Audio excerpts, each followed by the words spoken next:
roll without alkanoid. We are told to roll. You must open all the bonds.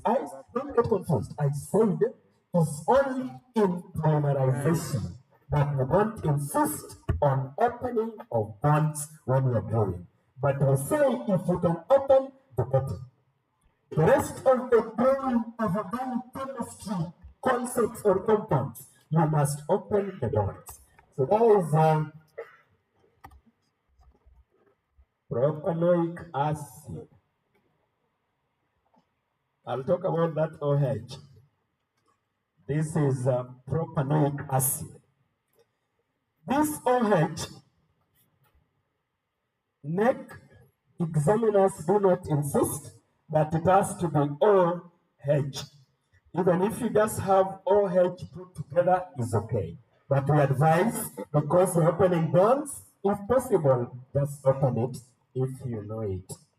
If you know how to open it, just show the bond of OH. Why do we insist that you don't need to force it open?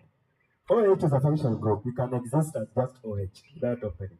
So if you can open, you open. If you cannot, don't open. You won't be penalized. Give the industrial application for step 3. This is hydrogenation. I was surprised that people are just saying used to manufacture margarine. That is not enough. We are doing industrial application. There are students here who are hardening fats. Now you want to form stone from it. If you are now hardening a fat, what do you want to form? You are hardening. You don't know what is to be hardened. What do you want to form from it? Hardening of oils to fats in the manufacture of margarine. Hardening of oils to fats in the manufacture of margarine.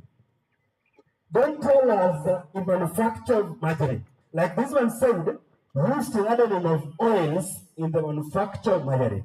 Oils to what?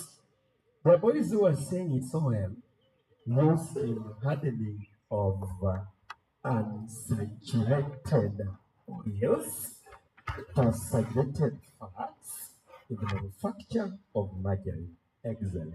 Don't get rid if you're not used to that. Just use the normal hardening of oils to fats in the manufacture of margarine. I think you are getting. Write the chemical equation for step 7. In step 7, we have magnesium carbonate reacting with propanoic acid, if I'm not wrong. Magnesium carbonate reacting with propanoic acid. Friends, you are told to write equation. You are told to write equation. You are not told to open bonds. You are not told, you are writing equation. So let us see just CH3,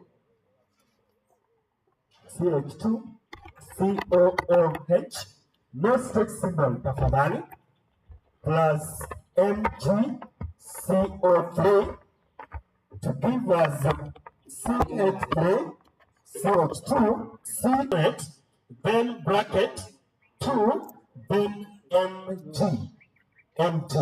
Because magnesium has a valence of 2. That is where some of us missed it. Magnesium has a valence of 2. Remember, we are reacting a carbonate with acid. Another product is carbon dioxide plus water. To balance the equation, we have 2 there. That equation is okay. Kuna watu walikuwa na ribu. After kuweka 2 hapa, tena they are bringing 2 there. Now you are not balancing. You are interfering with the balancing. Condition necessary in step 2. I say, if you are not sure of these conditions, high temperature, high pressure, leave it there. Metanana, Ziegler, matter. Instead of saying matter, just say high temperature, high pressure. What is a detergent?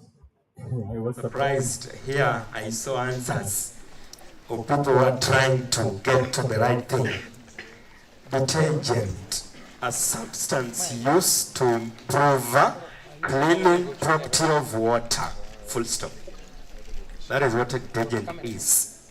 A substance used to improve the cleaning property of water. We are done with organic chemistry.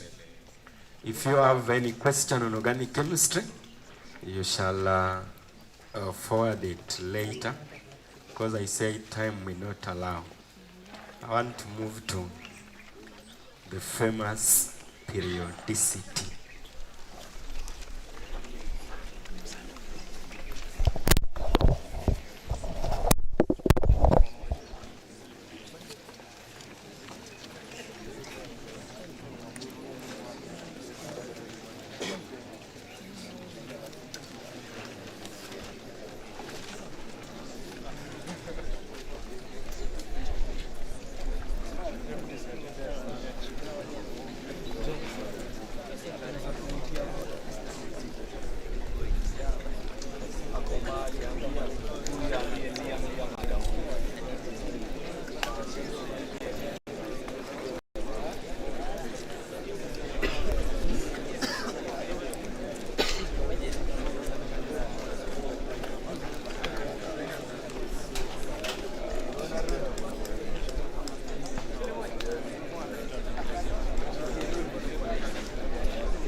Hey, this boy from Maroon, what is wrong with you? No, you are not breathing well. Just go.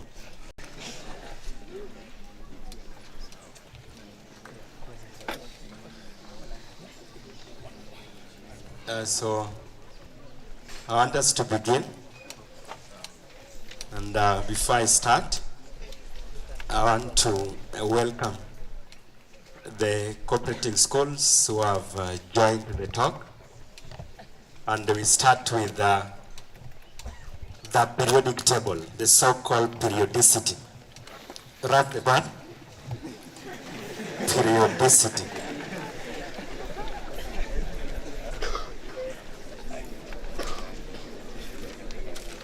So we want to start on periodicity.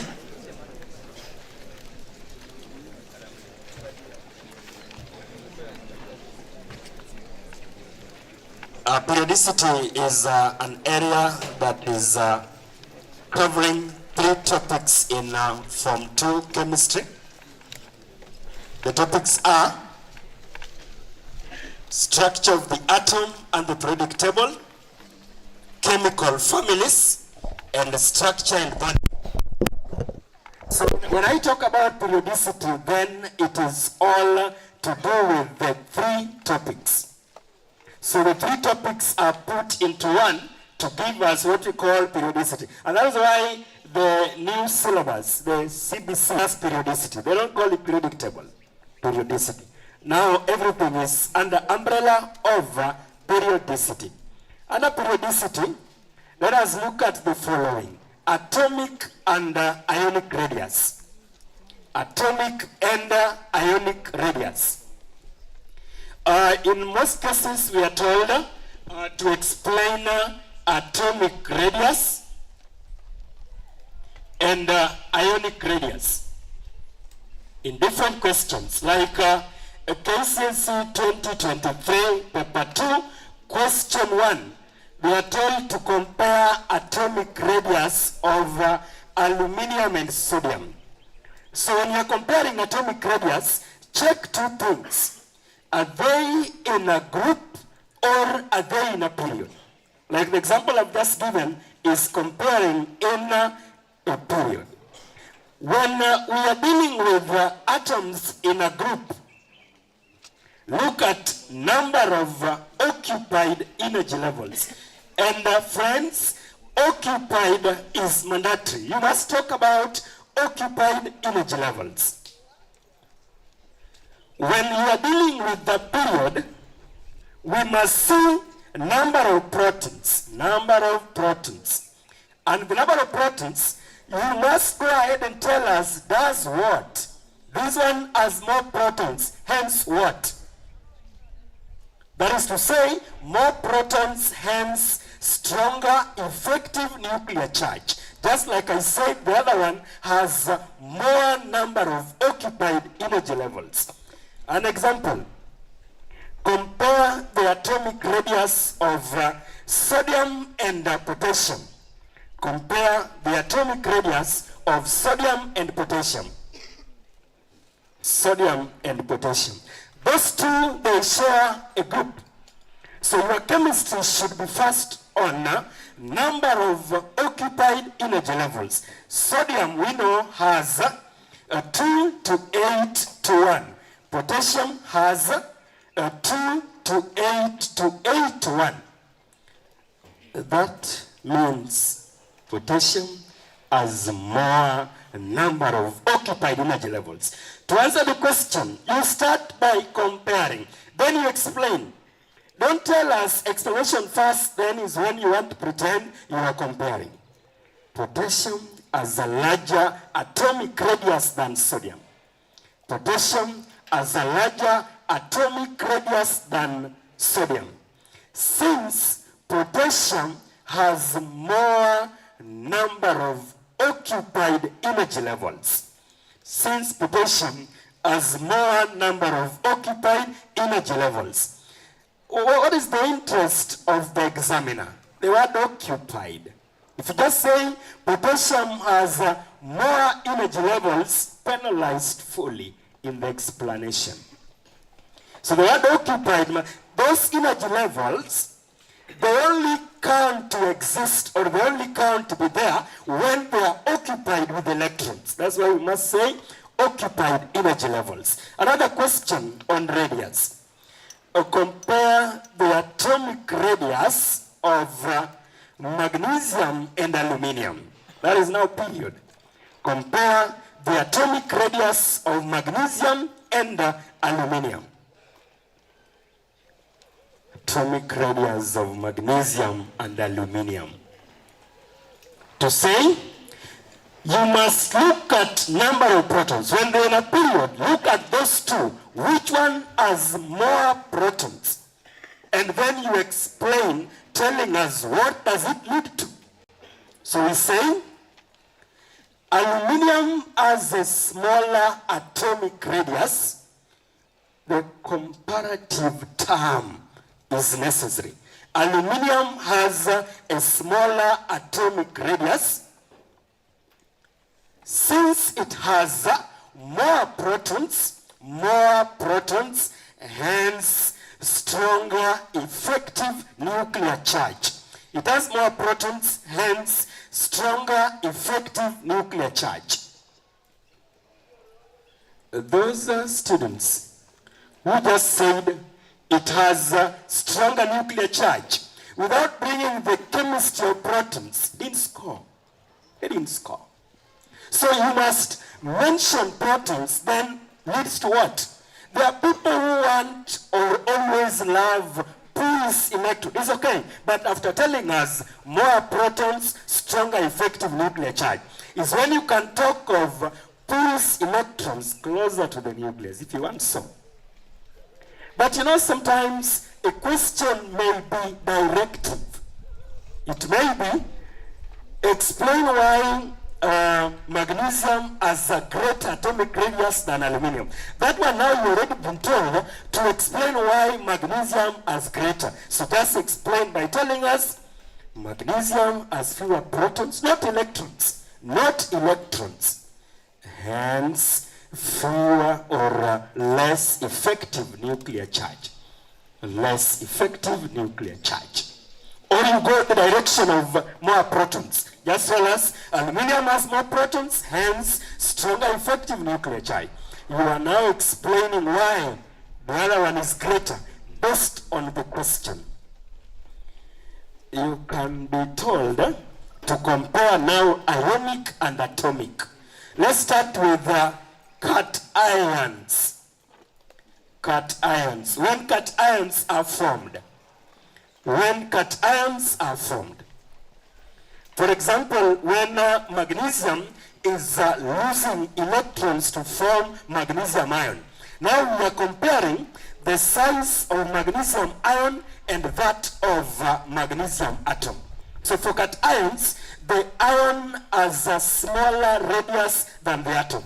For cations, the ion has a smaller radius than the atom. Since the ion has a fewer number of occupied energy levels, the ion has a fewer number of occupied energy levels. We are talking about magnesium and magnesium ion. We are talking about magnesium and magnesium ion. So magnesium has 2 to 8 to 2. Magnesium ion has lost the 2, so it has 2 to 8. Therefore, this magnesium atom has more number of occupied energy levels than this magnesium ion. So that's why we are saying the magnesium ion has fewer number of occupied energy levels. Next, an ion. When it is now an ion. An ion. So an ion has a larger radius. An ion has a larger radius compared to atom. Why? An ion has a larger radius compared to atom due to incomplete electron, due to let me just say increased, due to increased electron repulsion in the anion, due to increased electron repulsion in the anion.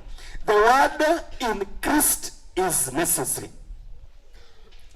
I know we insist on the marking point electron repulsion or shielding effect, but we ask you, you can't talk of increased. Why increased? Why increased? You know, repulsion is there even without gaining, because you normally say that the ions, the electrons repel, they may be repelled by the nucleus. But we are saying when we are dealing with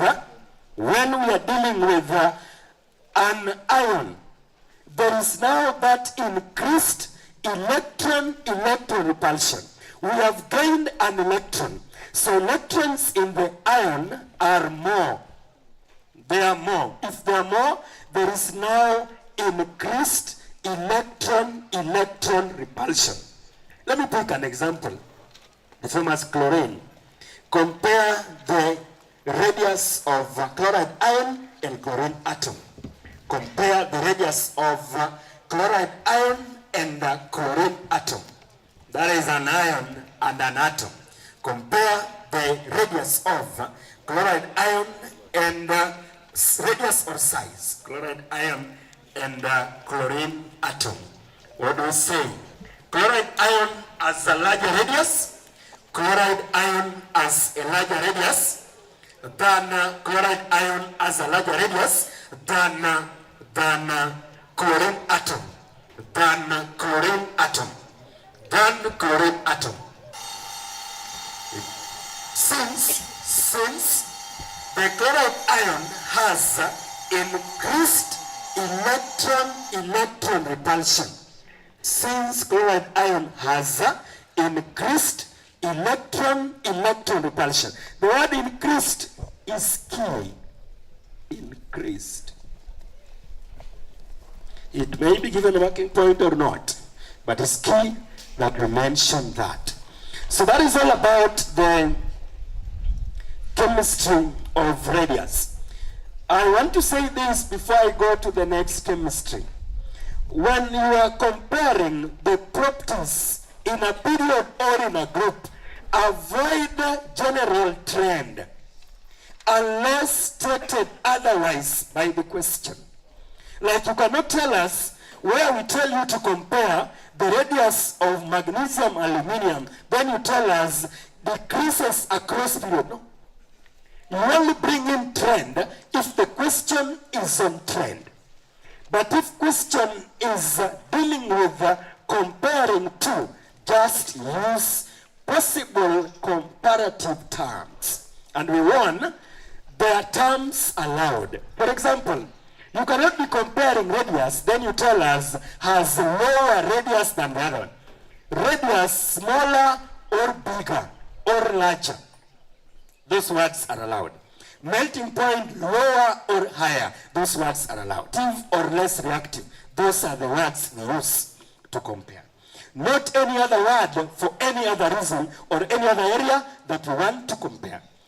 We move to melting and boiling point. Melting and boiling point. I assumed melting and boiling point was easy until I realized students confuse radius and melting point. So my first point is, never mention nuclear charge when comparing melting point and boiling point. Never mention anything to do with nuclear charge. It has no chemistry. Nuclear charge. I know the author of KD Book 2 is maybe what he meant is what some of us don't understand.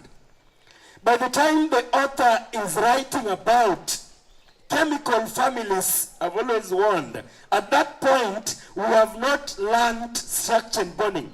That is why he refers to it as force of attraction. But it doesn't mean that now that force of attraction is nuclear force of attraction. Anytime you talk of MP and BP, it must be bonding. The bonding must be involved. The bonding must be involved. So please ensure they share a group. Both of them are metals. Check those two first.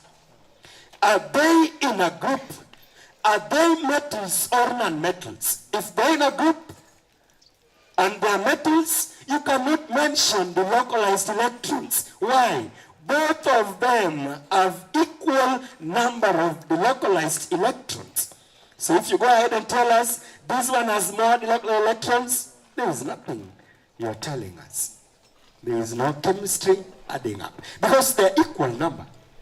Lithium has 2 to 1. And then sodium has 2 to 8 to 1. So my point is, when you are comparing radius of metals, talk of number of occupied. But melting point of metals in a group, please talk of size of atom coupled with the metallic bond. The same chemistry, the stronger the atomic radius, or the stronger metallic bond is resulting from, the smaller the atomic radius. In short, the smaller the atomic radius, the stronger the metallic bond. So if you have an atom with a smaller radius, that atom has stronger metallic bond. So we don't need the localized electrons. And my warning again, when you are explaining melting and boiling point, number of protons should not be mentioned anywhere as an explanation term. Nothing like protons. Anytime it is comparing melting point and boiling point, number of protons should not be mentioned anywhere. We don't want to see it anywhere. It is not supposed, it negates that answer. Because it's like you are using nuclear charge in explanation. Lithium has a higher melting point than sodium. Lithium has a higher melting point than sodium. Lithium has a higher melting point than sodium. Lithium has a higher melting point than sodium. That is the comparison, explanation. Since lithium is a smaller atom with a stronger metallic bond. Marking point, smaller atom, stronger metallic bond. There are students who play safe. They will say lithium is a smaller atom, hence stronger force of attraction.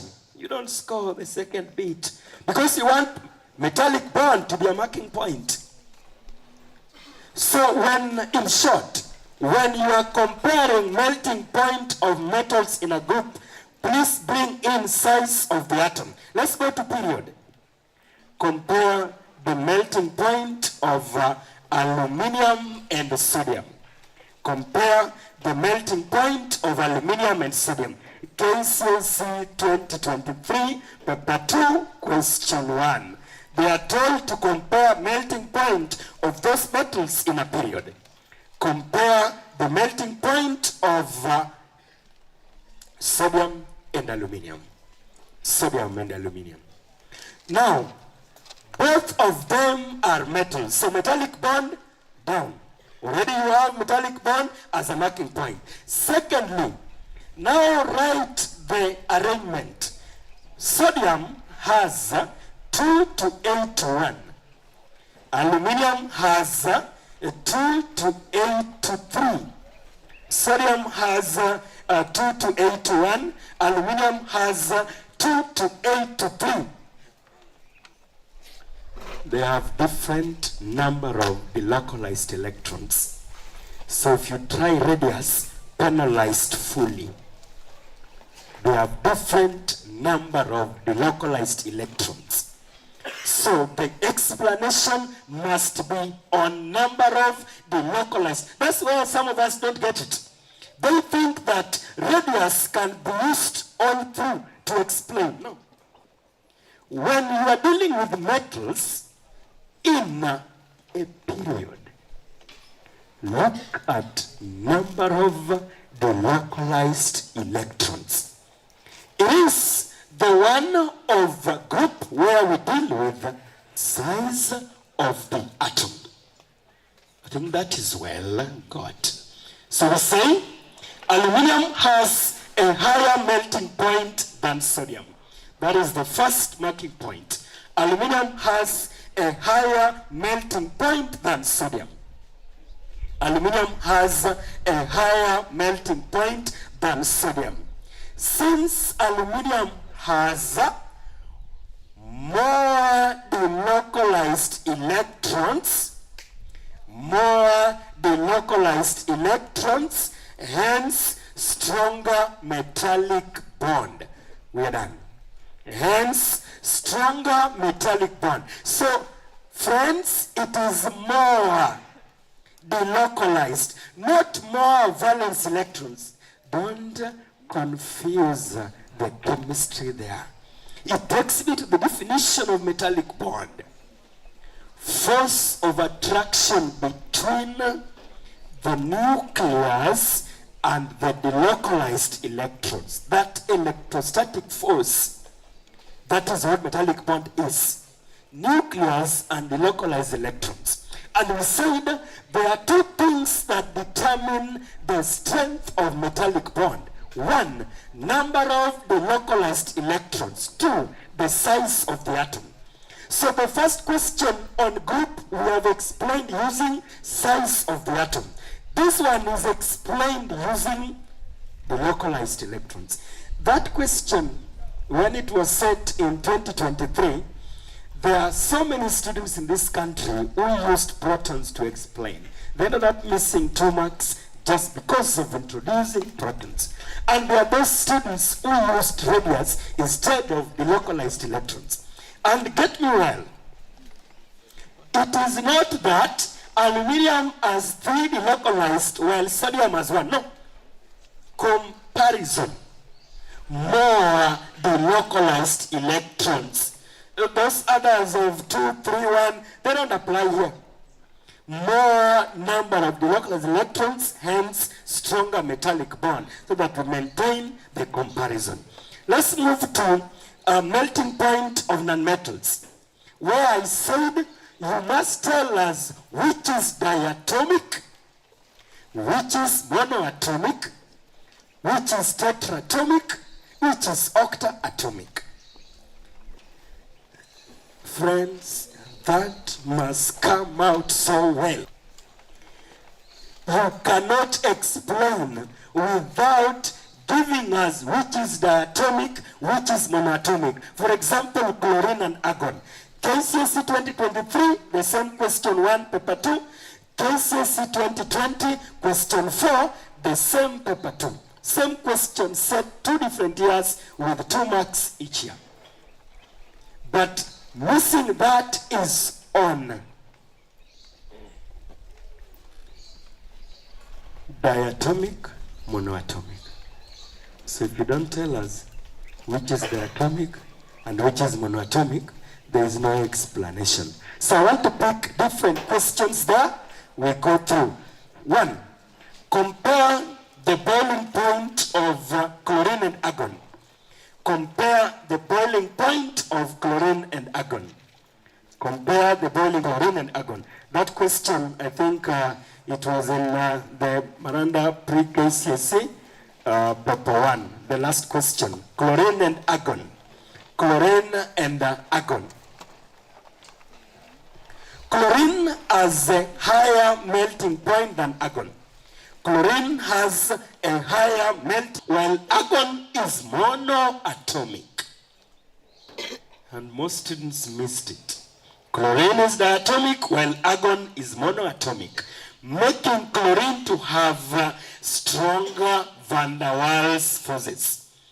I told you, NEC, we accept either stronger van der Waals or more van der Waals. But you are better placed when you talk of stronger van der Waals forces. In 2020, more van der Waals was not accepted. In 2023, more van der Waals was accepted. So stronger has been accepted all through. So stronger van der Waals forces. So chlorine has stronger van der Waals forces. It is not bad, friends. When you bring in molecular mass, it's not bad.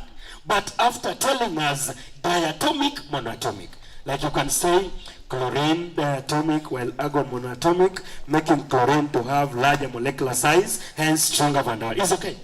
It's not a working point. It's okay. To talk about it, you won't negate anything. But you must say diatomic, monoatomic. Next question. Compare the melting point of sulfur and phosphorus. Now sulfur and phosphorus, S8 and P4.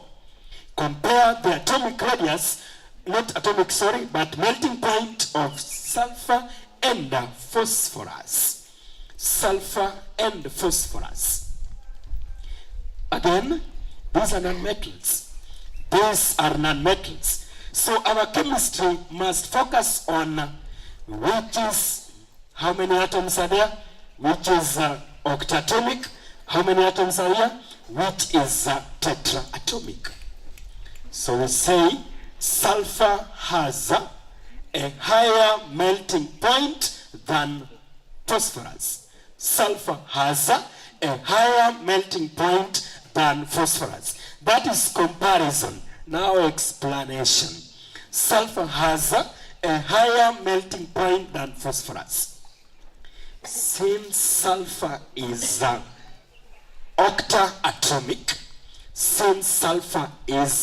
octaatomic, while phosphorus is tetraatomic. First marking point ndio hiyo. While phosphorus is tetraatomic. While phosphorus is tetraatomic, making sulfur to have stronger van der Waals forces. Stronger van der Waals forces. Again, if you want to say higher molecular mass and stronger, it is okay. But our marking points are those ones. Hence, sulfur has stronger van der Waals forces. Stronger van der Waals forces. It is octa, the other one is tetra. So you know the deal. So even if I now ask you phosphorus and sulfur, you know the deal. One is tetra, another one is a di. So you can now explain that. On the same breath, we can compare melting point or boiling point of compounds. So I want to bring in compounds in this way. when you are dealing with compounds, anytime you are comparing melting point or boiling point of compounds, bond and structure are tied. You must tell us the bond, you must tell us the structure. Always. You don't give one side, leave the other side. There are always 2 marks. In most cases, we have 2 marks in that question. You either score 2 or 0.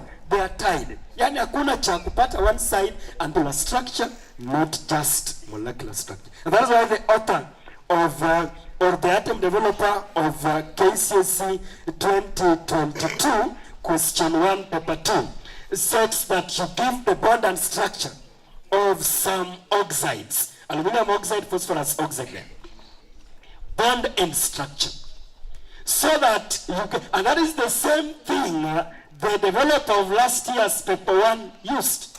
You give, in fact, he said force of attraction and structure. Leave out giant or simple at your own risk. You will not score that structure.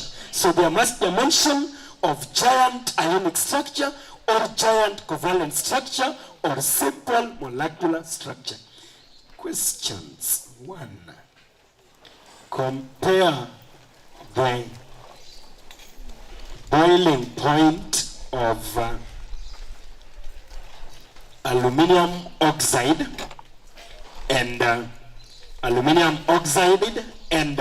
sulfur 4 oxide. Compare the boiling point of aluminum oxide and sulfur 4 oxide. There is one which has ionic bond.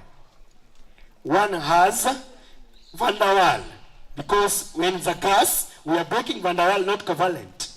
Like SO2, we are breaking van der Waal, not covalent. So when we heat, we are breaking the van der Waal and not the covalent. So what do we say? Aluminum oxide has a higher boiling point than SO2. Aluminum oxide has a higher boiling point than SO2. And can also apply for melting point, the same thing. Aluminum oxide has a higher boiling point than SO2. Now explanation, this is what I was saying. Since aluminum oxide has a strong ionic bond in the giant ionic structure, both bond and structure, strong ionic bond in the giant ionic structure, strong ionic bond in the giant ionic structure, which require a lot of heat to break, which require a lot of heat to break, which require a lot of heat to break. Compared to SO2, that is sulfur 4 oxide, compared to SO2, which has a similar areas of melting point and boiling point.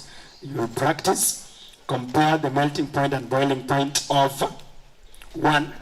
Compare the melting point and boiling point of 1 sodium oxide and magnesium oxide, sodium oxide and magnesium oxide, sodium oxide and magnesium oxide, 2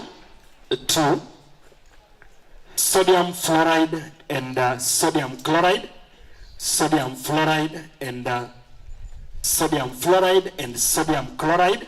Both are sodium, but one is fluoride, another one is chloride. Next,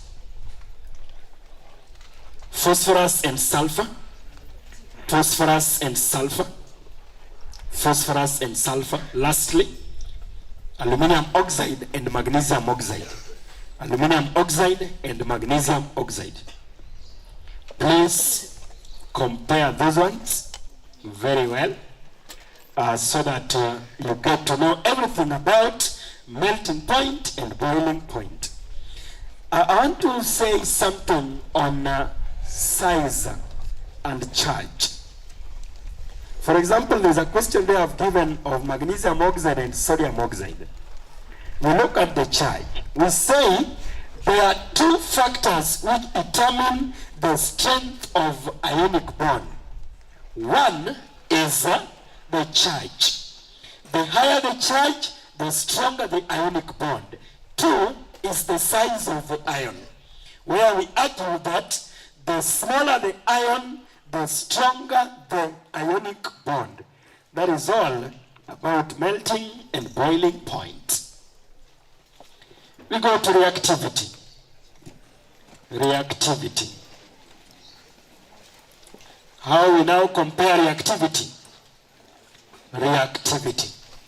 And this one was set last year in paper 2, the comparison dealing with reactivity.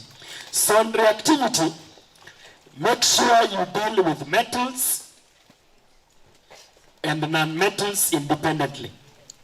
Metals and non-metals independently. You cannot compare reactivity of a metal and non-metal. It's not possible. It's either you're comparing metals and then you are comparing non-metals independently. A good question. One, compare the reactivity of calcium and magnesium. Compare the chemical reactivity of calcium and magnesium. Compare the chemical reactivity of calcium and magnesium. The chemical reactivity of calcium and magnesium. So calcium and magnesium, they share the metal bit. Both of them are metals. And friends, when you are comparing reactivity of metals, look at, and it's a must, you look at the radius. And we say the larger the atomic radius, the higher the reactivity of a metal. The larger the atomic radius, the higher reactivity of a metal.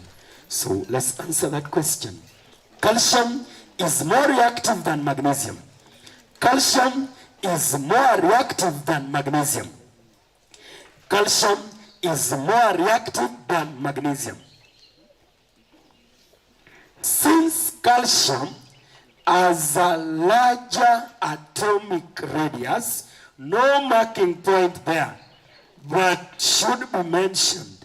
Since calcium has a larger atomic radius, hence more easily loses electrons.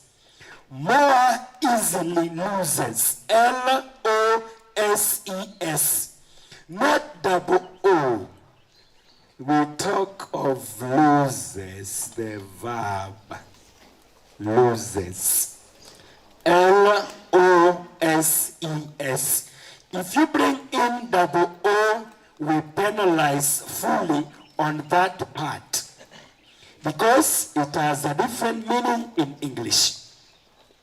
So when you're talking about gain or loss of electrons, it is this loses, not the other one. You're opposite of tight. Loosely held by nuclear charge. Those ones, we now talk about that. But we are talking about loses electrons. Loses electrons. Next question. Before I go to the next one, more readily. That more, if you forget, you don't score it. If you have more than 2, most readily. And let us close that chapter by saying the most reactive metal is the one with the largest atomic radius. The most reactive metal is the one with the largest atomic radius. The most reactive metal is the one with the largest atomic radius. It's the one with the largest atomic radius.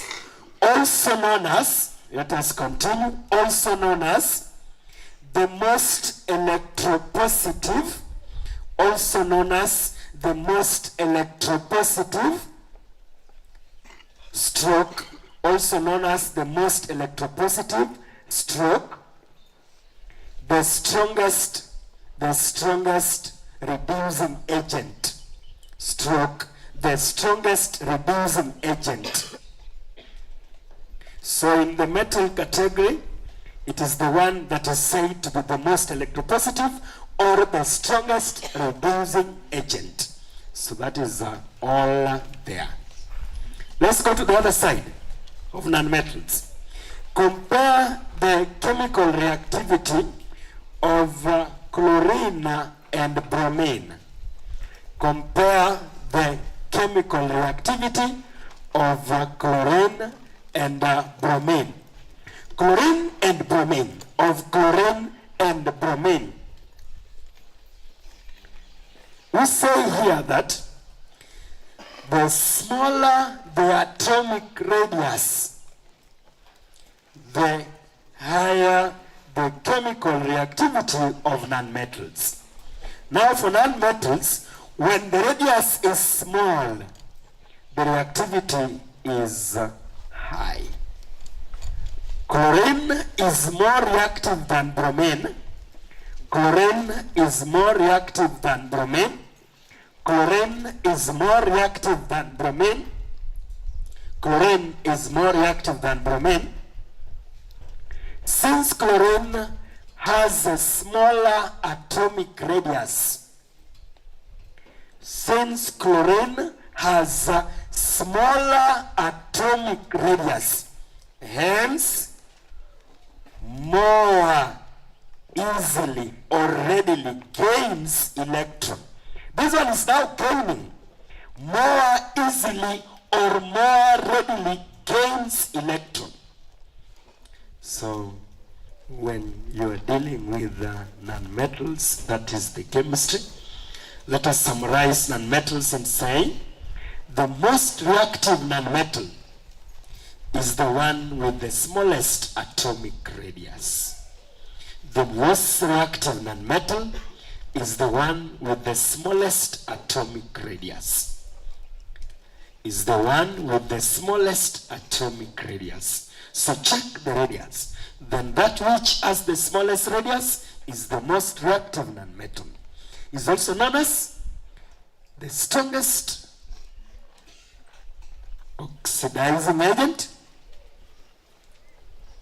or the most electronegative.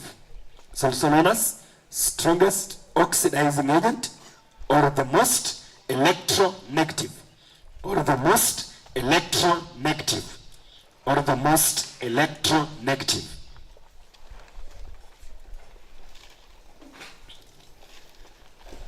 That is all about that part.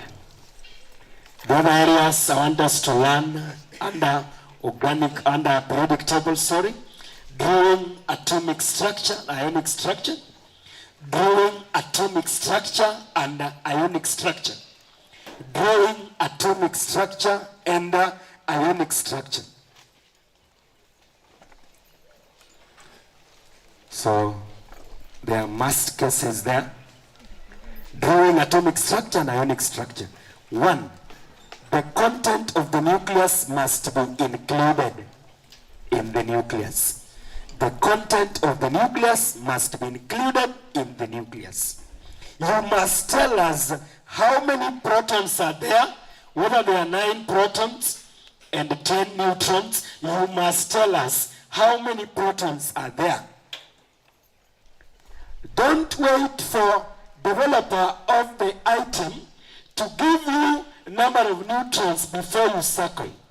What do we say? We can put NB and say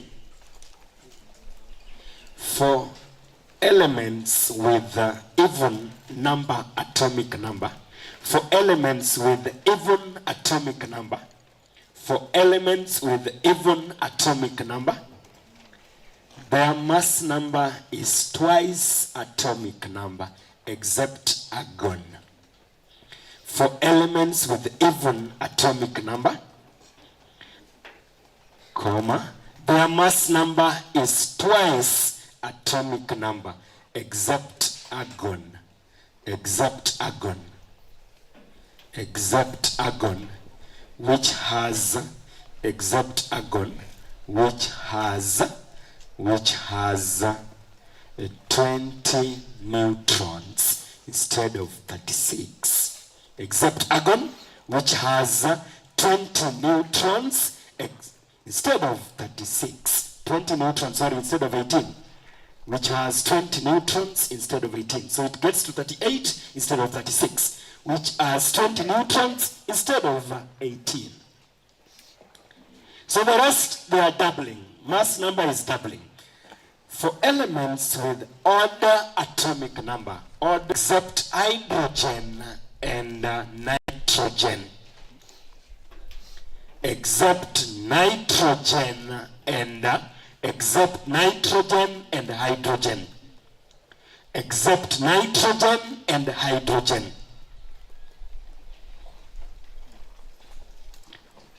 Having mass number doubling their atomic number. Having mass number doubling their atomic number. I'll explain. Having mass number doubling their atomic number. I want to explain that. If I deal with nitrogen, it has 7N7P. If I deal with hydrogen, it is 10, which has, or doubling is not for both, which has the mass number doubling the atomic number for nitrogen, which has mass number doubling atomic number for nitrogen, and very important, and no neutron for hydrogen, and no neutron for hydrogen. 0 neutron ukipenda for hydrogen. 0, 0. So what are we saying? If I have an odd number, this is aluminium. Get me well? If I have odd number, 13, mass number should be 13 times 2, then plus 6 plus 1, that gives me 27. So the nucleus will be 13p, 14n, you circle it, then you draw. That is odd. Phosphorus is 15 odd. So mass number will be 15 times 2, then plus 1. That is 30 plus 1, 31. Therefore nucleus, 15p, 16n, circle, then you draw. That is how we know neutrons for elements we have in the first 20. So those who have been struggling to know number of neutrons to draw, we have now said that is how we draw. And please, distribution of electrons should be clearly indicated. If it is iron, we must charge it. If we are gaining, we must see writing formula of compounds forming. Next, drawing of bonds, drawing of bonds, drawing of bonds, drawing of bonds. There you revise ionic bond, covalent bond, coordinate bond, metallic bond, and hydrogen bond. You revise ionic bond, covalent bond, coordinate bond, hydrogen bond, metallic bond, and van der Waal.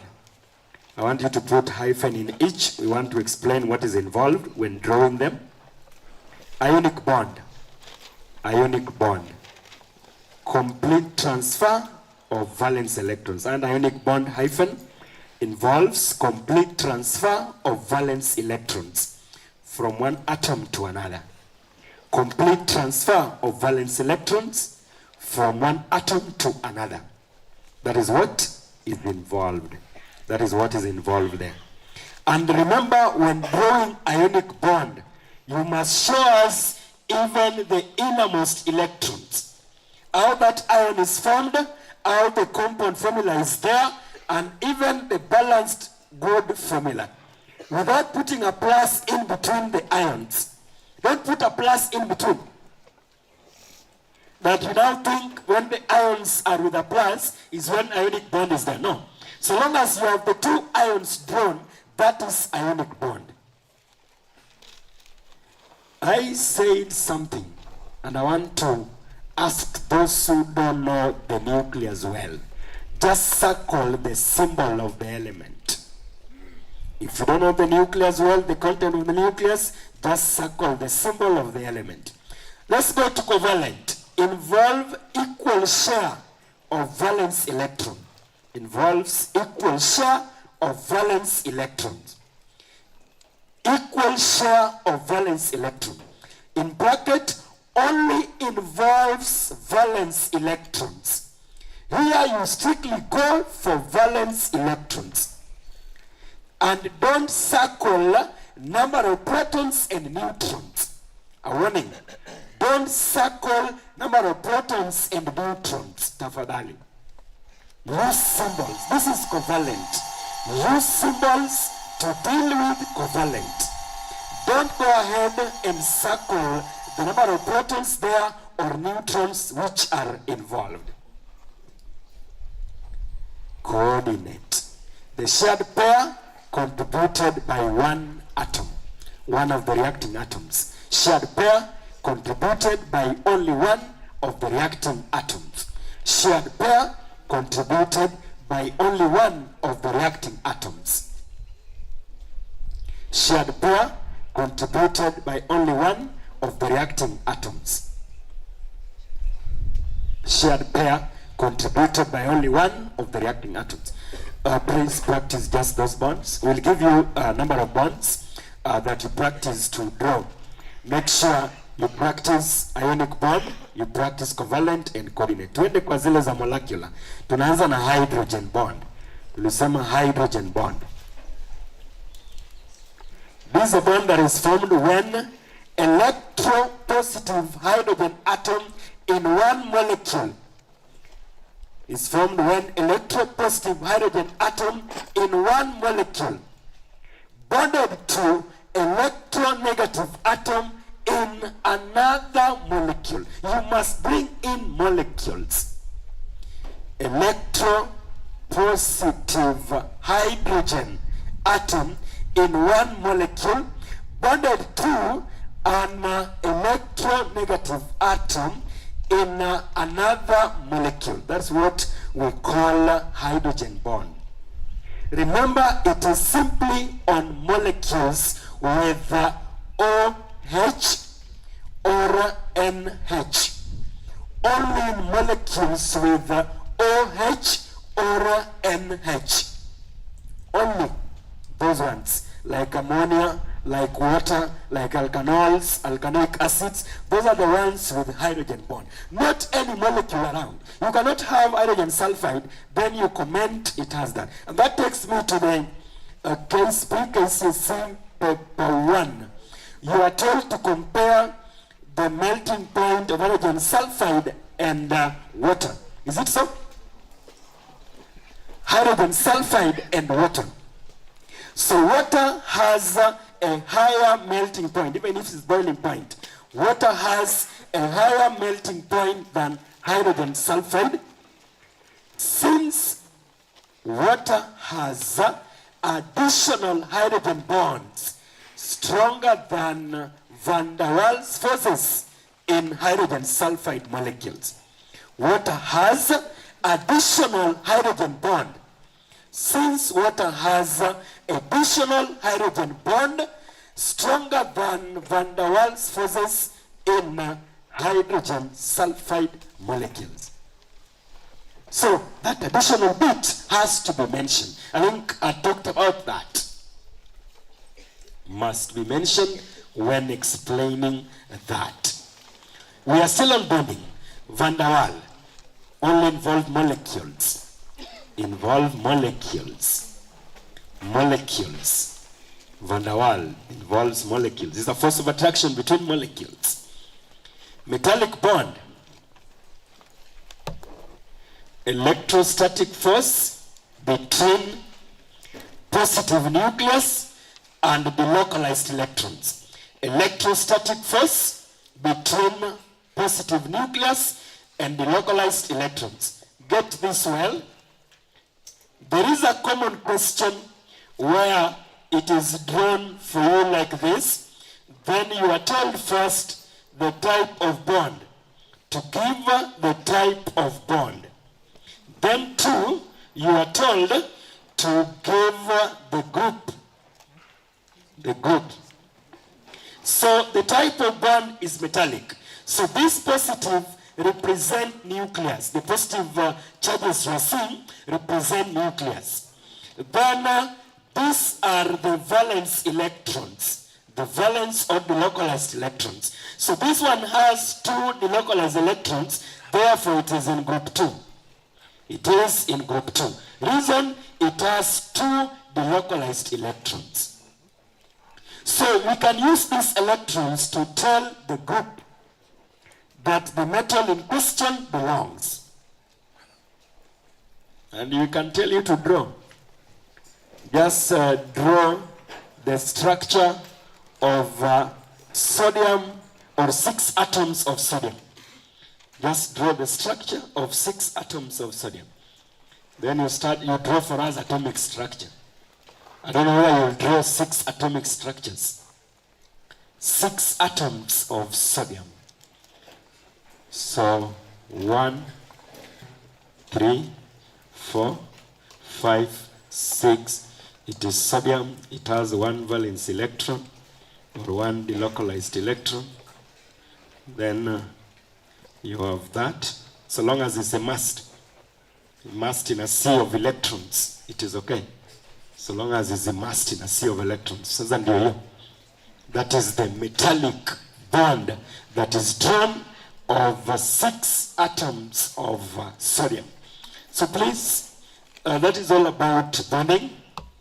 And I want to conclude the periodic table by saying, when it is a family name, S at the end must be there.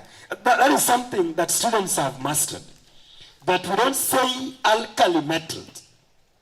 We say alkali metals. We don't say alkaline earth metal. We say alkaline earth metals.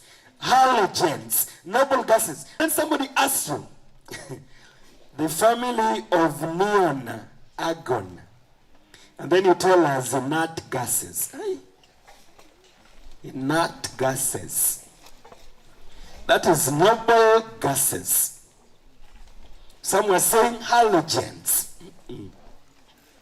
It is neon, it is argon, can be krypton, can be helium. That is noble gases. I'm done with the chemistry of periodic table, the so-called periodicity. It is a sure bet. It is one area you cannot ignore where it is. It is a theory thing. We go straight away to chemistry of reaction rates. And I want us to be very attentive. Chemistry of reaction rates. I can see it is 12:07. And we have 1 hour, 13 minutes. So reaction rate can take almost all of it, or just half of it, depending on what we want to explain in the process. Chemistry of reaction rates. Reaction rate, if you look at that topic, it sounds to be the simplest topic in chemistry, because it is too short. You may assume that it is the simplest topic in chemistry. But there are questions there. We can ask you that you start wondering, hii imekwanga wapi kwa hii topic ndogo? Like if I ask you now, take collision theory. Must possess required activation energy and with the correct or proper orientation of particles. Reacting particles must possess required activation energy and with the proper orientation of particles. Proper orientation of particles. What is activation energy? Another one. Activation energy. I've said for a reaction to occur, reacting particles must possess required activation energy and with proper orientation of particles. They must be well placed for that reaction to take place. Now, what is activation energy?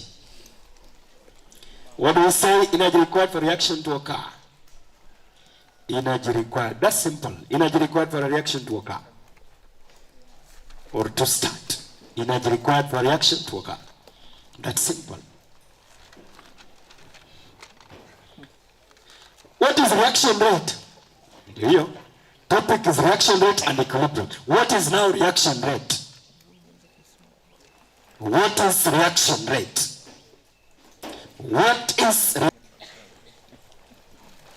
a measure? It is a measure of how much consumed, and that takes me to apparatus required for a reaction to take place. Conical flask. Apparatus required when reaction is to take place. Conical flask, stroke reaction vessel. Conical flask, stroke reaction vessel. First is conical flask, stroke reaction vessels. The role of it is very simple. Where reactions occur? Where reactions occur? It's just where reactions occur. That is all. Where reactions occur. Stopwatch. Stopwatch. Stopwatch. To record time for the reaction. To record time taken for the reaction. Stopwatch. To record time taken for the reaction. To record time taken for the reaction. To record time taken for the reaction. Beam electronic balance or electronic or beam balance.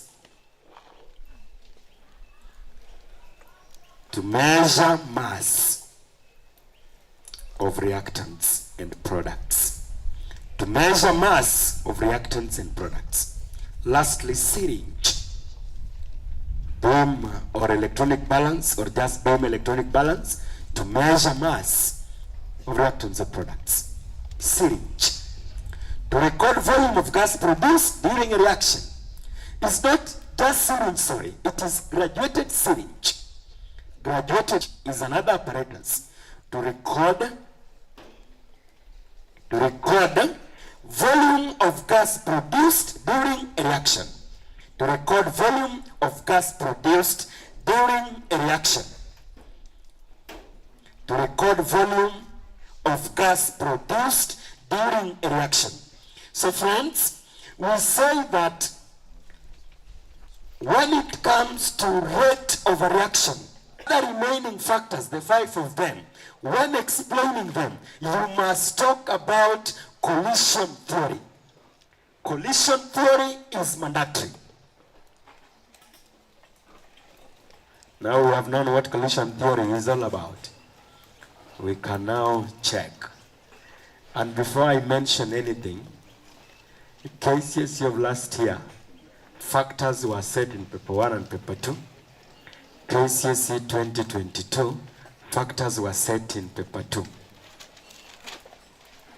So we have seen 2023, the factor pressure was set in paper 2. So we've seen over the years, we are seeing factors affecting rate of reaction. In as much as they are easy, they are set. 2021, it was there. In fact, 2021, it was set twice. Because you are required to work with the factors to give a procedure on how to determine some rate of reaction.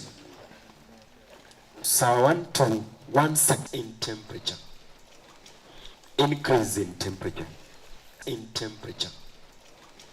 Increase in temperature. How increase in temperature? Very few will pick the other side. And that's why the atom developer of last year, very few will pick the other side. And that's why the atom developer of last year, paper 2, was trying to think of decrease in temperature. But still, students were able to negate. A number of them managed to score fully. Increase in temperature increases kinetic energy. Increase in temperature increases kinetic energy.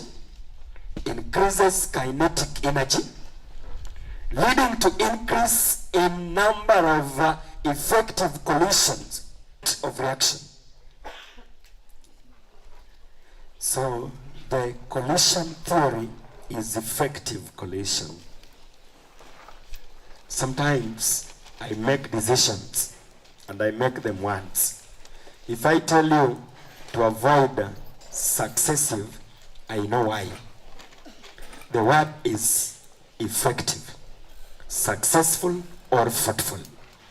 The reason why I don't encourage successful, you will end up writing here successive. That was a common mistake last year. Please go for effective if you are not okay with successful. If you must think of successive, just write effective collision, you'll be okay. Don't normally think that one is superior to the other, either. In neck marking scheme, we have effective always. The other ones are stroked. And that's why the developer of KCSE 2021 paper 2 asked the students that explain why not all collisions are effective. Because he knows more of it is ineffective. So if you can go for effective, the better. Next, decrease in concentration. Decrease in concentration. Decrease in concentration. I'm now picking decrease. Decrease in concentration.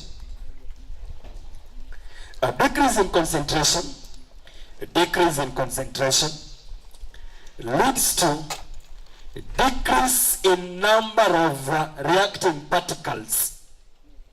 It leads to decrease in number of reacting particles. It will make them to be far apart. So leads to decrease in number of reacting particles, which reduces number of effective collision, which reduces number of effective collision, which reduces number of effective collisions, hence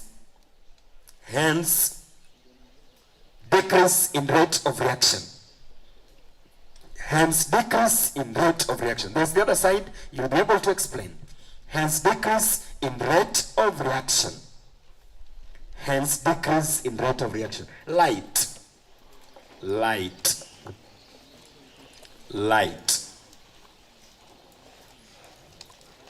Light. Light energizes reactants. And that is only for photochemical reactions. Light energizes reactants. Reduces area of contact, decreases surface area, reduces area of contact, area of contact, reduces area of contact, reduces area of contact, leading to decrease in number of effective collision, hence decrease in rate of reaction, leading to decrease in number of effective collisions, hence decrease, leads to decrease in volume, making reacting particles to be close to one another. Making reacting particles to be closer to one another. Making reacting particles to be closer to one another. Making reacting particles to be close or closer ukipenda, close to one another. Reacting particles to be close to one another, leading to increase in effective collision, hence increase in rate of reaction. Leading to increase in effective collision, hence increase in rate of reaction. Increase in effective collision, hence increase in rate of reaction. So this is again effective, that increases rate, that is pressure. Tumalize catalyst. Let's finalize it by looking at catalyst. That one we know there is no effective collision to be mentioned. Don't force it anywhere. Here is about activation energy. Catalyst increases rate of reaction. Catalyst increases rate of reaction by lowering activation energy. Hence provide a shorter route by lowering activation energy. hence provide a shorter route. A shorter route. So it will be a shorter route. And I want to believe we know how to sketch those diagrams for how catalyst will provide a shorter route. So this is exothermic reaction. Now, if you use a catalyst, it will be able to lower it. So this is the one for uncatalyzed, and then this second one is catalyzed. It is lowered, activation energy is lowered. So please ensure you know how to sketch diagram and identify what is the one for catalyzed and which one is the one for uncatalyzed. Procedure on how to determine rate of reaction. Describing a procedure on how to determine rate of reaction. Describe a procedure thiosulfate and hydrochloric acid, between sodium thiosulfate and hydrochloric acid.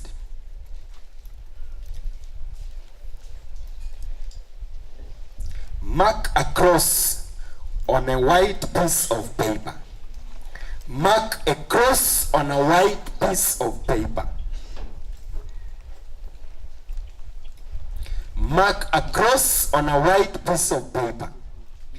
And place a conical flask. And place a conical flask. Then add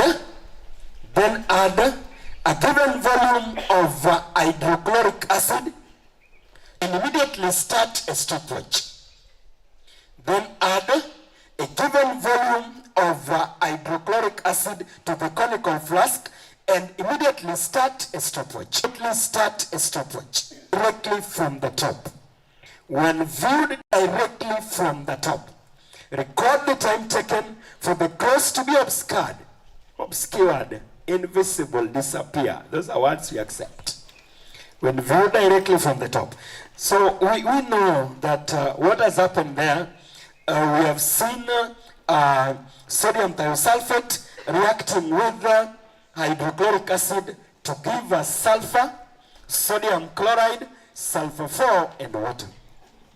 It is the sulfur precipitate formed that is making us not to view directly the cross on the white piece of paper. There are students who will do it the other way around. You can use a gas where you record the volume of. They are given a diagram already drawn, and then they are asked to now write procedure on how to determine that rate of reaction. Please give the procedure well. A good example, we can have sulfuric 6 acid with magnesium ribbon, or magnesium granules, or magnesium powder. And then we want to determine rate of that reaction. There must be a point where you are putting the solid magnesium, you are adding HCl, and then you record volume of the gas using a syringe, and we use a stopwatch as well, so that we know the time taken for that volume to be recorded. We can also use different rates with the same procedure. There is case 1, you are given ethanoic acid with magnesium. Case 2, HCl with magnesium. Like, I think it was which year? I don't remember the year, but I think this one of last year. You can check the one. There's a paper also revised with that. That was post-mock 2. Our Maranda post-mock 2. That question was there. So here, you must give a procedure of magnesium and ethanoic, and then you come to magnesium and HCl, and then you tell us which one records higher volume within the first time interval. There must be a comparison on which of these acids has a higher rate of reaction. That is to conclude after giving the two procedures. On right, there is a graph. There are graphs you sketch. There are graphs we sketch based on concentration used. There are graphs we sketch based on surface area. There are graphs we sketch based on catalyst. If we are using equal amount, the graphs must be flat at some point. Equal amount, same substance, they must be flat at some point. I know cases where we are using different acids. Those graphs cannot be constant. They cannot meet to give same volume eventually, because they have different rates of even the reaction.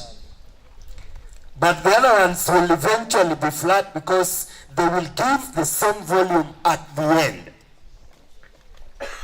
These are the kind of graphs I'm talking about. I just want to sketch one. Maybe HCl with zinc, and then we record volume of hydrogen gas against time.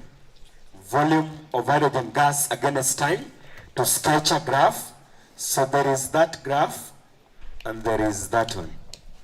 So this one is having a catalyst added. This one no catalyst. So the one with catalyst has increased rate of reaction. The one with no catalyst has a reduced rate of reaction. And that's why we said catalyst increase rate of reaction. So eventually we'll have same volume. Itaisha same time, flat at that point. Why same volume? Because you are dealing with same amount of zinc and HCl. The only condition changed is catalyst. You can also have a scenario where in case 1, we are using maybe 2 molar HCl. In case 2, we are using 1 molar. So this is the one of 2 molar. If it's now concentration, this is the one of 1 molar. So same volume eventually, but this one has a higher. I want to believe those are graphs you can draw and draw very well. Chemist of graphs will come after lunch, so we shall reach that point. Let's go to equilibrium chemistry. Before equilibrium, there's a student who was asking me the other day how to sketch a graph of a rate of reaction showing reactants and products. Showing reactants and product. Maybe concentration against time. Concentration against time. So there is that graph and there is this one. You know, reactants at the beginning, they're highly concentrated. As time goes by, they are reducing in number.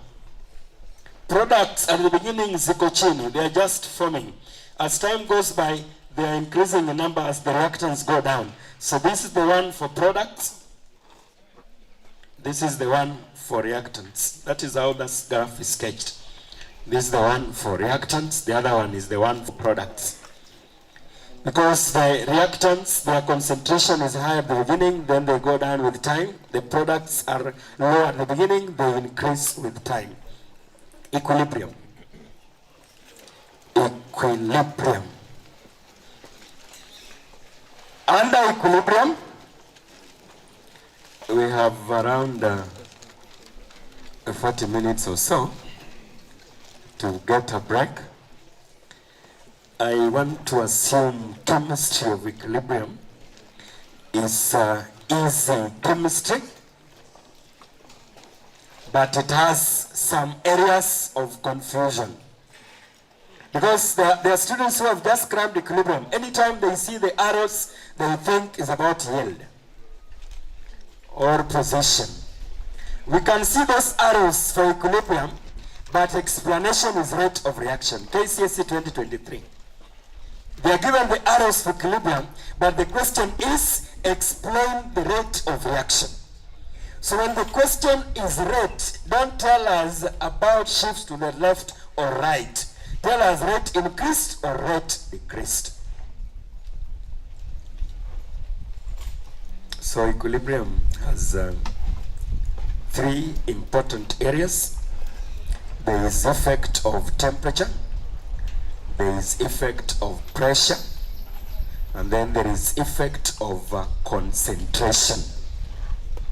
Temperature, pressure, concentration. I want to start and summarize using this equation. SO2 gas plus oxygen at equilibrium with the SO3 gas.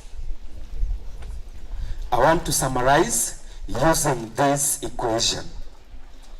This is where I will deal with the pressure and temperature. Same question. Then I put here delta H is negative. Delta H is negative. So on temperature and pressure, we can ask you on yield position will favor backward reaction.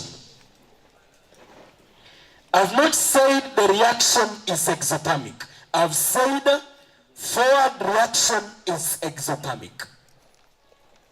Meaning increase in temperature will favor backward reaction, which is now endothermic. Backward is endothermic. When forward is exothermic, it's opposite, endothermic. And when you are explaining that, know what the question is all about. Is it about shift of position, or is it about yield of product?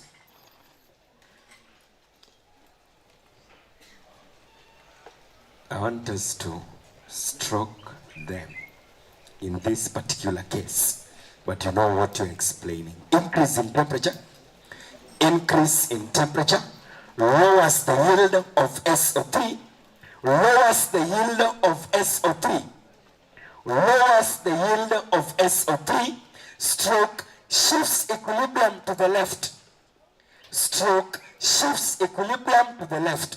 If it's about position, that is what you'll say. If it's about yield, that is what you'll say. Stroke shifts equilibrium to the left. Since the forward reaction is exothermic, very important marking point. Since the forward reaction is exothermic, meaning temperature increase favors backward reaction. Meaning temperature increase favors backward reaction. Temperature increase favors backward reaction. Temperature increase favors backward reaction.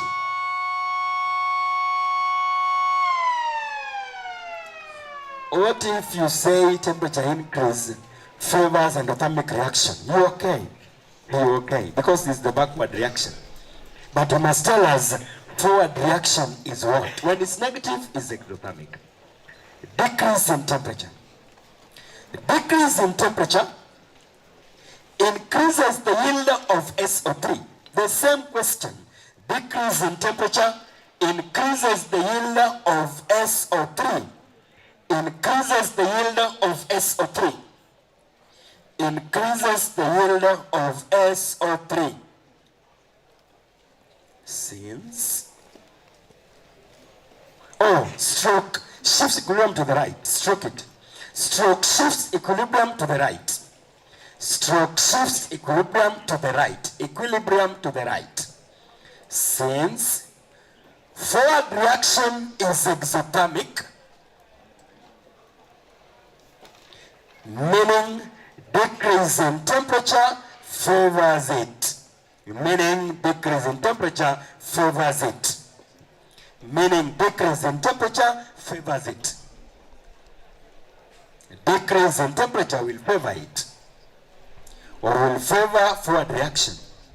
The forward reaction is exothermic. So when you decrease temperature, it will favor it. Let's go to pressure. If there is one thing I know you understand is pressure. Check if there is a gas before you comment. There is 2 plus 1, 3 volume. There is 2 volume. There is 3 volume, there is 2 volume. The number of gaseous molecules are unequal. So pressure will have effect. We normally say that when the gaseous molecules are equal in number, then pressure has no effect. Now, let's start with increase in pressure. Increase in pressure, increase in pressure, increase in pressure, increases the yield of SO3, increases the yield of SO3, increases the yield of SO3, stroke shifts equilibrium to the right, stroke shifts equilibrium to the right, stroke shifts equilibrium to the right, shifts equilibrium to the right. We go ahead to the next. Pressure increase favors a reaction towards the side with fewer gaseous molecules.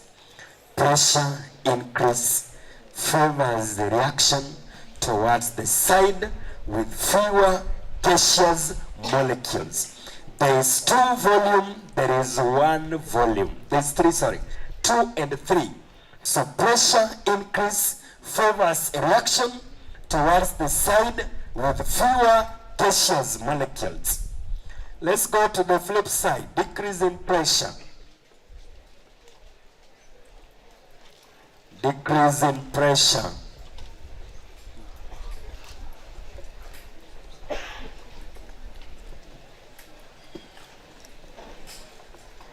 Again, it's still volume. Shifts equilibrium to the left. Shifts equilibrium to the left. Shifts equilibrium to the left. Shifts equilibrium to the left. Inakuja hivi.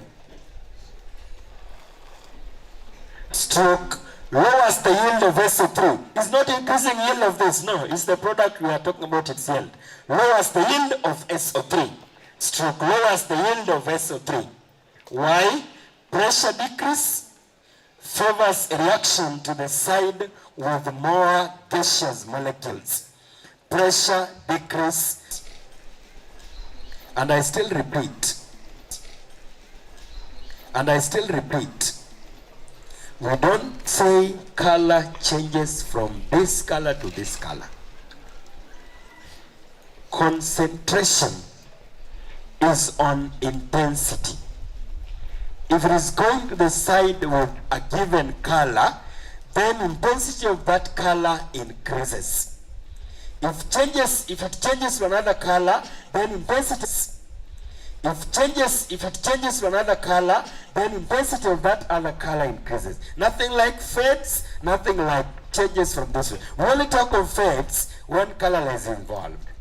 When we now have colorless, we cannot say more colorless. But examiners will accept because that is the side you have.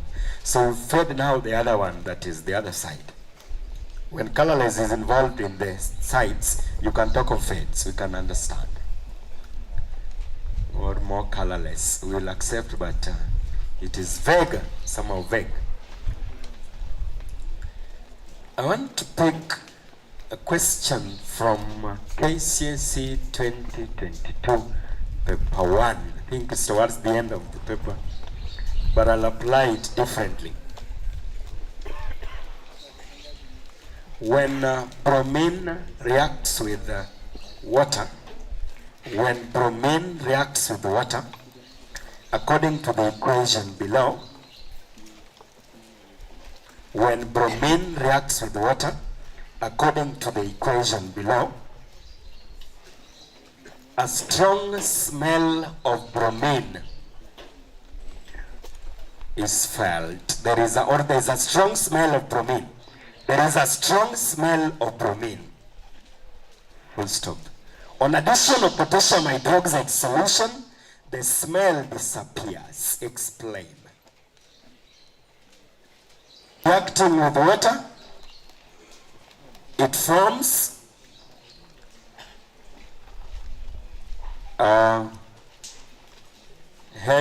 HOBr aqueous plus HBr aqueous. Bromine with water forms that. That is the equation, it's equilibrium, sorry, it is at equilibrium. Wale wamezoea tu intensity. This is a good question. Was set in KCSE 2022. They used chlorine that year. That was chlorine.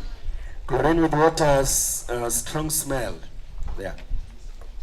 So I want to say why there is a strong smell at the beginning, and then later we'll explain why the smell will disappear. Itakuwa after adding potassium hydroxide. Let us explain reason for strong smell. A strong smell. Chlorine is partially soluble in water. Chlorine is partially soluble in water. Chlorine is partially soluble in water, meaning not all of it will dissolve in water. Chlorine is partially soluble in water, meaning not all of it will dissolve in water. That is good, 1 mark. Partially soluble is the marking point, meaning not all of it will dissolve in water. That is why we have, am I talking about chlorine or bromine? Bromine is partially soluble in water. Bromine is partially soluble in water, meaning not all of it will dissolve in water. Part B, why the smell disappears. Why do we think the smell will disappear? Why the smell disappears? We have added, get me well? We have added potassium hydroxide. Check now. Potassium hydroxide will remove these ones, to neutralize these ones, these acids. So that will lower their concentration. So that must favor forward reaction to form them. By that, more of that bromine will be dissolving. It will be favoring this side. More of it now will dissolve to favor it. So we say addition of potassium hydroxide neutralizes the products, neutralizes the acidic products. Addition of potassium hydroxide solution neutralizes the acidic products. I want to believe we have finished chemistry of reaction rates. If you revise reaction rate well, you'll be able to enjoy the reaction rate. I know you've sat for long, so we are going to stand in 1 or 2 minutes stretch, then we get back to our seats. You stand, stretch without making noise, then we get back to our seat. I know you've sat for long, so it is normal. It is normal to get tired, so stretch, then we sit. With chemistry of gases, and we are finalizing. We want to finalize on the areas that are remaining. There are few areas remaining.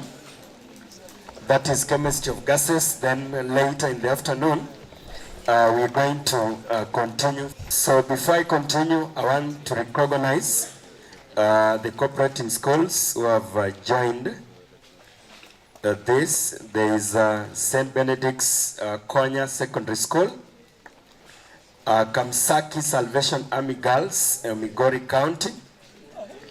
There is St. Engineer Gumbo Rambira Girls, Orango Secondary School, Nyasibi Secondary School, Agwara Mix Secondary, Bondo, Joachim Mageta Secondary, Maola Mix Secondary, Ubambo Secondary School, Siaya Sub-County, Luri Secondary School, Yasanda Community Secondary School, and we appreciate your joining, and you are free to send your questions on the live chat on the YouTube channel. So we move to chemistry of gases. Chemistry of gases. So chemistry of gases is an important chemistry, and we say it covers 1/3 of our syllabus. 1/3 of our syllabus is chemistry of gases. If you don't revise chemistry of gases, then your passing theory is reduced as well. Because there are 17 gases we talk about in chemistry. 14 are prepared under inorganic, 3 are under organic. I will break it down into details of gases. I want to just talk about the drying and conditions, but I've realized it's important to go through each and every gas, but in form of a table. So please pay attention so that you get common questions under the gas. The common questions are describing test for a gas. Common questions under gases.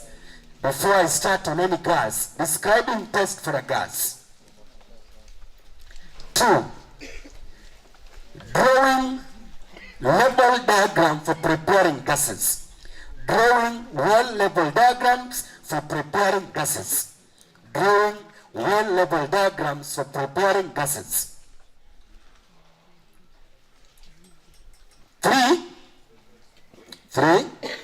identifying mistakes when preparing gases. Identifying mistakes on setups when preparing gases. Diagrams or setups when preparing gases. Identifying mistakes. Next, drying agent and method of collection. Drying agent and method of gas collection. Drying agent and method of gas collection. Drying agent and method of gas collection. Next, gases involving removal of fumes during the preparation. Gases involving removal of fumes during their preparation. You must know them well. During their preparations. And lastly, writing equations and uses for the gases. Writing equations and uses for the gases. Without forgetting properties. Properties are in the process anyway of understanding the gas. So I'll start with gas. There is a table gas, reagent stroke reaction, reagent stroke reaction. Next is drying agent, drying agent. Next, method of collection, method of collection. Next, test for gas. Test for gas. Assured chemistry of gases. Test for gas. So of that table, there is a gas, a reagent or reaction, reactions. Reagent stroke reactions. You have reactions involved in preparation. That's what I mean. Then we have drying agent. Method of gas collection, and then test for gas. Test for gas. Test for that gas.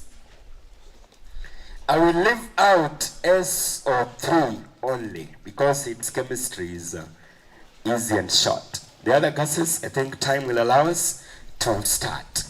We may not finish before lunch break, but I want to believe we'll do halfway.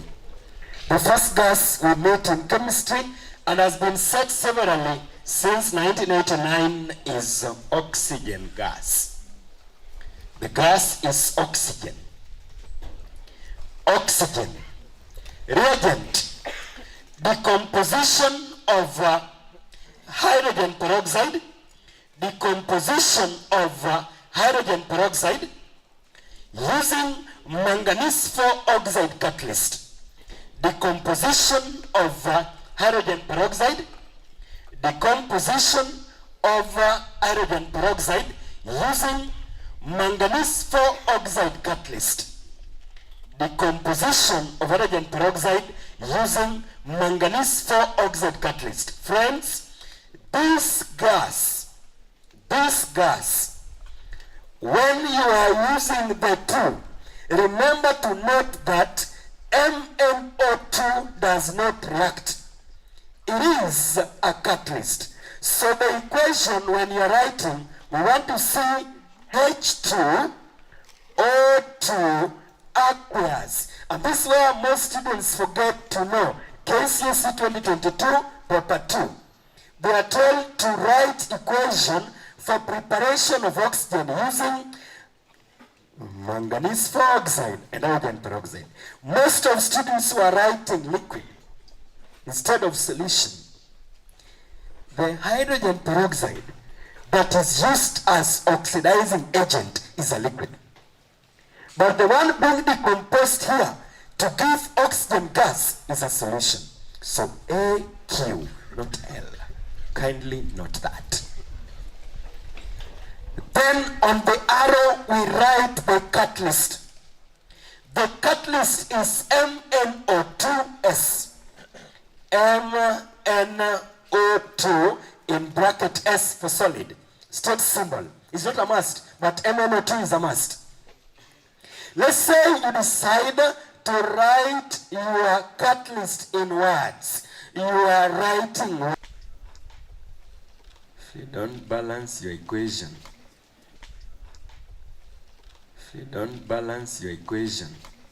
you better don't write it. So every time an equation is written, must be balanced. But you know, students are funny. Those equations that are self-balanced, they are the ones they struggle to balance. They struggle to balance those ones. Like copper with sulfuric 6 acid forming copper 2 sulfate. A copper 2 oxide plus sulfuric 6 acid forming copper 2 sulfate and water. They will struggle to put some 2, 2, 2. Those ones are self-balanced. But the ones they require balancing, they don't know balance. Ensure before you submit your equation for marking, check to confirm it is balanced. Balancing does not mean you must write coefficients that are introduced. Some are self-balanced. There are over 11 equations which are self-balanced in science, in chemistry. So don't force balancing. Next, apart from that, there's another way of preparing oxygen. Heating oxygen gas. Heating potassium nitrate, stroke sodium nitrate, stroke potassium chlorate.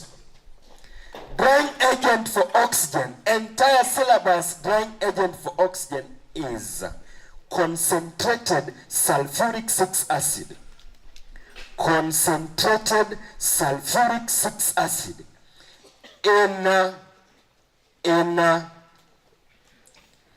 conical flask, stroke reagent bottle, in a conical flask. Don't put a liquid drying agent in a U-tube. And my wording is well researched. I'm saying U-tube. I'm not saying YouTube. The tube we are using for the drying agent is in shape of what? U. Okay. So that is where we place the drying agent, which is solid. When you're dealing with a liquid drying agent, put it in a conical flask or reagent what? Reagent bottle. Get that well. Method of collection: over water when not dry. Over water when not dry. Over water method when not dry.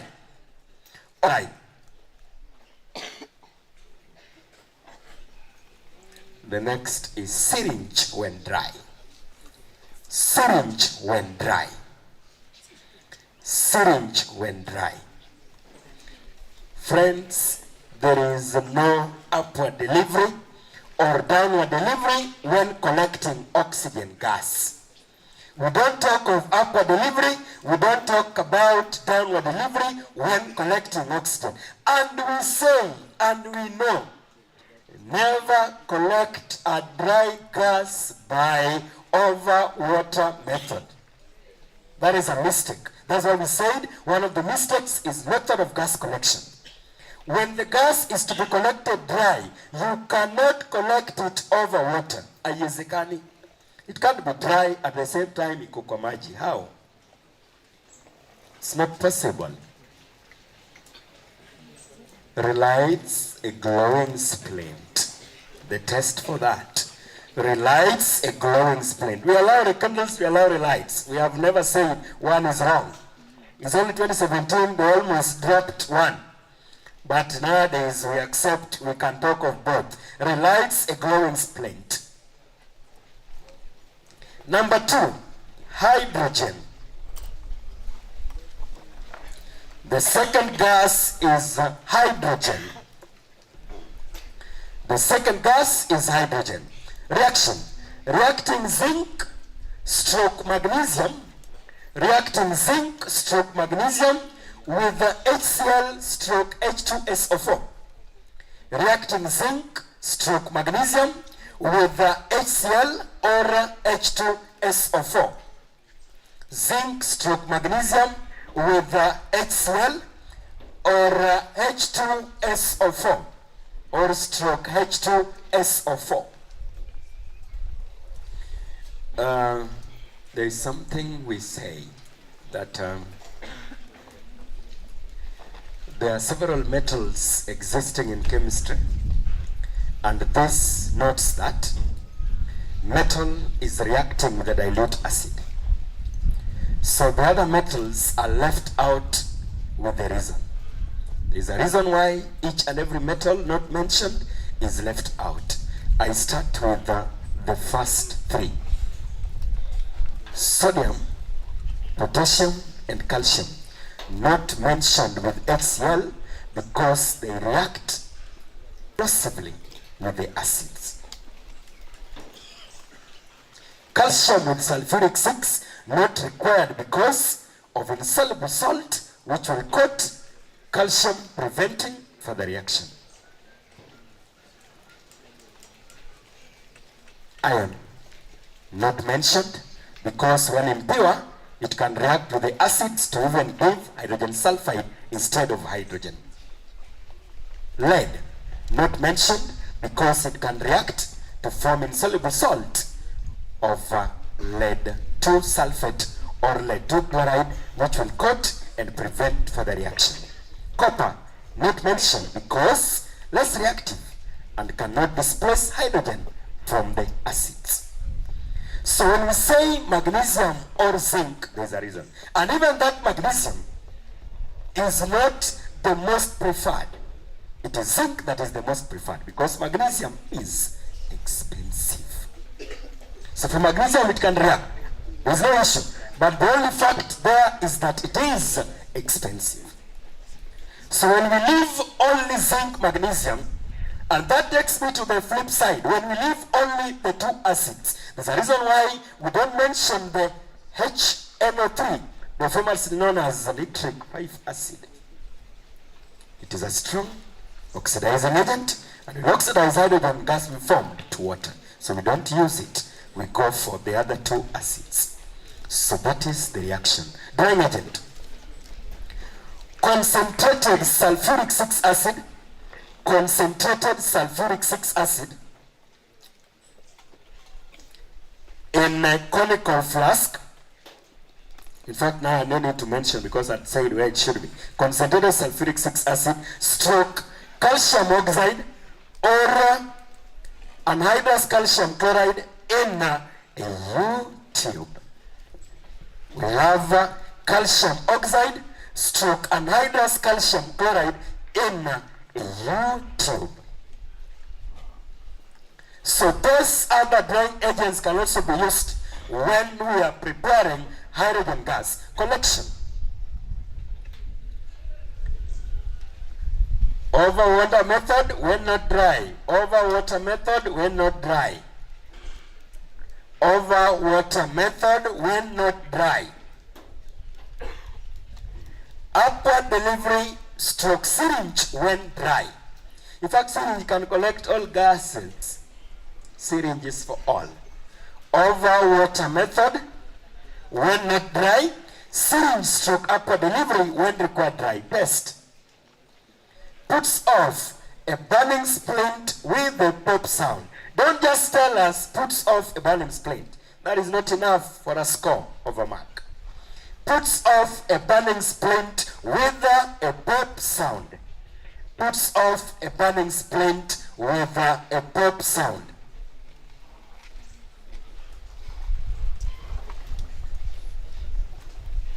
I go to Form 2 chemistry. I start with chlorine. Chlorine gas. Chlorine gas. Preparation of chlorine gas. Oxidizing concentrated. Oxidizing concentrated hydrochloric acid with. Oxidizing concentrated hydrochloric acid with potassium manganate 7 stroke manganese 4 oxide. Oxidizing hydrochloric acid that is concentrated hydrochloric acid with potassium manganate 7 or manganese 4 oxide or lead 4 oxide or lead 4 oxide, PbO2. This question was set in KCSE, is it 2022? And then our pre-KCSE, where we asked you to draw a diagram for preparing chlorine gas. Maranda pre-KCSE, the one that was done the other day. I don't know why people forget fumes. People forget fumes. There is no day you will prepare chlorine in the lab and forget to remove fumes of that gas. So there must be a point where you are passing the gas through water. There is something you argue a lot with. You are absorbing. You are absorbing. There is a conical flask there, and then you must have a delivery tube bringing the fumes into the water. You must dip it inside the water so that it is absorbed. Then the other one living with the gas must hang, and then you must cork. You must cork. Don't cork delivery tube. Leave space for the gas to pass. Same to when you are drying. There must be delivery tube dipped inside the drying agent to dry the gas. Then you can go ahead and collect. So the diagram that I required in that pre-KCSE was that, I know now you can check it, was that you pass it through water to absorb fumes. Then through the drying agent to dry the gas. Again must be dipped inside drying agent. Then you collect by downward delivery. Kama hukupata, check. Then you must use that gas to be dried using concentrated sulfuric 6 acid. We are still on the table. Dry it using concentrated sulfuric 6. And the marking point is strict there. If you make a mistake, any mistake, you score 0. I think you saw that. When you are drawing setup for gas preparation, be keen throughout. So we go to the next one where we say we are passing it through drying agent. That is concentrated sulfuric 6 acid. We don't use calcium oxide for a reason. That gas is acidic. Calcium oxide is basic. They will react. So that's why we don't go for that. After that, let us collect the gas. Downward delivery stroke syringe. Downward delivery stroke syringe. Downward delivery stroke syringe. Test. The last thing we are doing is test for the gas. Then we go for lunch. Test for the gas. the test for that gas. Changes moist blue litmus paper to red, then to white. Changes moist. We still have chemistry of metal. We still have chemistry of metals. So when I said I need a whole day, now you see why. But we'll finish. And we still have paper 3. So I want to release you.